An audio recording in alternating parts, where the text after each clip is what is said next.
So hey, I wanted to post an update, and actually my first video, but I've been doing all sorts of work on this boat, and I've been inspired by some of the YouTube videos that I've been watching, and I thought I'd go through what I've done to this thing. So here she is, and this is what I've done. So it started out, I was looking on Facebook Marketplace and I found this ugly yellow boat, duck boat. Well, I got it for a steal. I got the boat, motor, and trailer for $300. And she was a sight to be seen. Yellow, funky, transom was damaged, the floor is kind of soft. The wiring was atrocious. It was rigged. They actually had a fuse, but one, and it was terrible. Anyway, I wish I would have taken some video of it. But since then, I sanded the entire hull. I brought it down to the bare fiberglass. I patched all the holes and rough spots. Filled in with Bondo body filler where I could. I didn't have to do any fiberglass work, thank goodness. There was a little Bondo and a little epoxy work needed. Transom and some little cracks up on the bow deck. But I'm putting the framing in for the front deck, rear deck. Had a little fiberglass bench seat that we pulled out, and now I have a front casting deck that I made, raised up, attached to the frame. I got to finish the front here and carpet everything, but this is the front casting deck. I'm going to put a pedestal seat up on it. Now, the rear deck goes and holds all my stuff, and it's not down yet. But for the rear deck, got my gas can, which goes right in here. I got a 6-gallon can. Newly installed bilge pump float. I have to put the discharge hose and decide how I'm going to run the discharge hose. But it's a work in progress. One of the nice things that I'm proud about, I also found another smoking deal.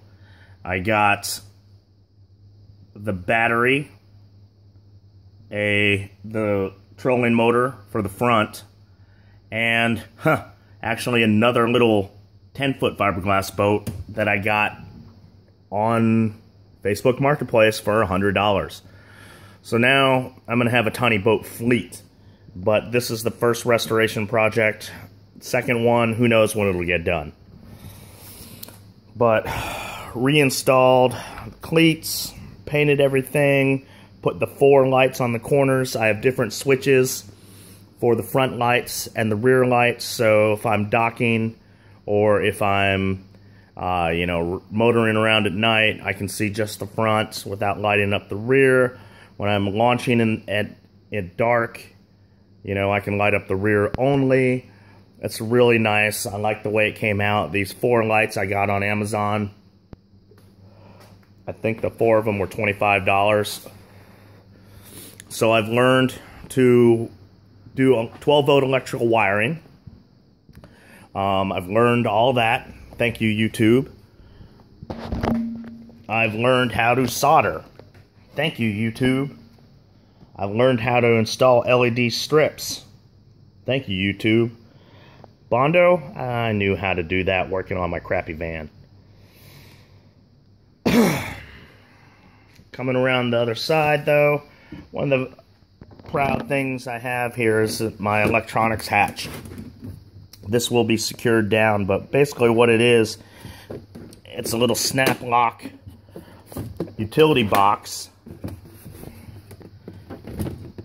that I wired to keep all my electronic connections from It's not waterproof, but it's splash resistant, water resistant. So I got my hot leads coming off directly from the battery. It goes to the bilge pump, goes to the fish finder, and one lights up my switch panel. That's the hot lead. So it keeps everything neat and tidy over on this side. I got the negative leads from all my terminals running back to this bus bar. It works really well. I'm very happy with the way this worked out. I'm a little OCD, so all my wiring is different color-coded zip tied, so I know where it is, where it's coming from.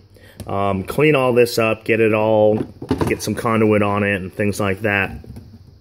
But this is what's going on with the electronics component or compartment, and I really like this, the way that's set up. I don't have to worry about shorting out as much.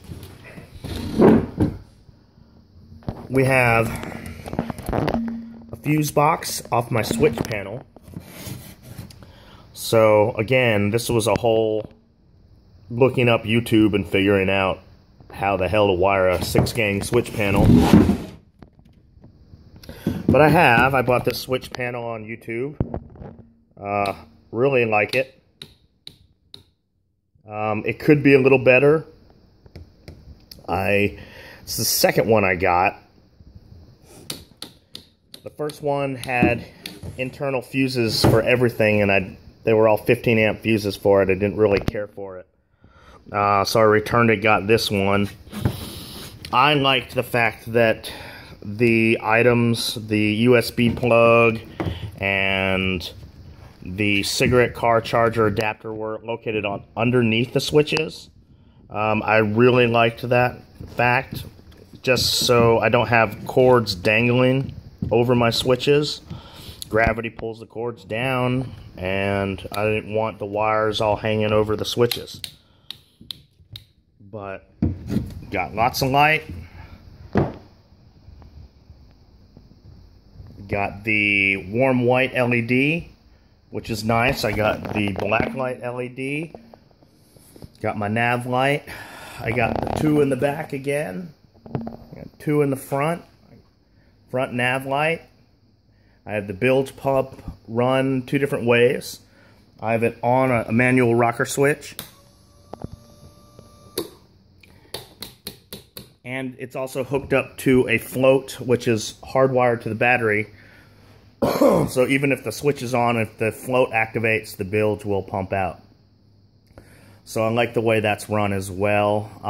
I don't have to stick constant on or constant off or worry about the switches and things like that for it. Pardon my garage. This has been a work in progress. Unfortunately, I didn't need another expensive hobby and time-consuming hobby, but here I am. The motor is a 15 horsepower Johnson that, again, I picked up original with the boat, the motor, and the trailer, $300. You can't pass up these kind of deals. I took it to Buckhorn Boat Dock down by Buckhorn Lake Reservoir, and they did a wonderful job. Bob down there set me up, worked on it, really gave me confidence in this engine. I've had a little recoil rope issues, but I think I'm pulling on it like a gorilla, so I had a little problems. But Bob helped me out, fixed everything up, did everything. This is a 1974, which I love. I love to know the history of this thing.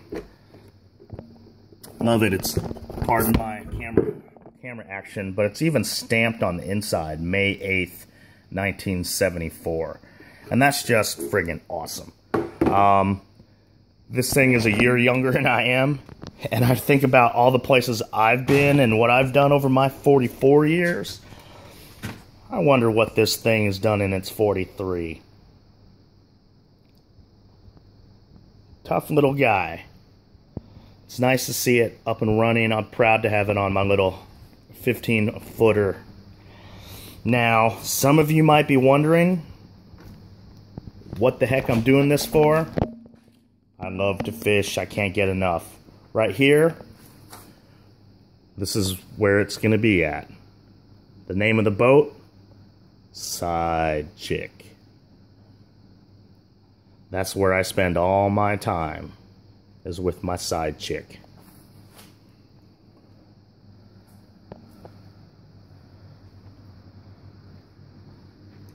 This has been my project. This has been my dream for probably the last 15 years, is to get a boat and get up and go fishing whenever the hell I feel like it.